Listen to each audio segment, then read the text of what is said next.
ადმინისტრაციული სამართალდარღვევების ფაქტი ბათუმში ბარბარეს ეკლესიის მიმდებარე ტერიტორიაზე კაფე გარდენის წინ მაცნემ რეკრეაციულ ზონაში 3 ავტომობილი დააფიქსირა. კვების ობიექტთან მისასვლელად მოქალაქეებმა ბოძკინტები დააზიანეს. მწვანე ავტომობილების შეყვანის ფაქტზე ბარის ადმინისტრაციამ სატელევიზიო კომენტარი არ გააკეთა. პირად საუბარში კი განმარტეს, რომ მანქანების ტერიტორიაზე შესვლა კლიენტების მოთხოვნა იყო.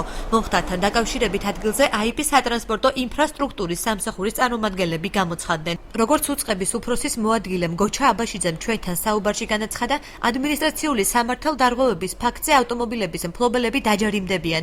დაზიანებული ბოძკინტების აღდგენას კი სამსახური თავად შეეცდება. შენ მანქანას არ გადაიღოთ სურათი. ჩვენი მანქანა არის და ნებართვაც გვაქვს რეკრეაციულ ზონაში რა არის შემოყვანილი. იცით როგორ არის ახლა ეს ვიცი რომ მანქანები მარტო ჩემი მანქანა კი არ დგას, ბევრი მანქანა დგას.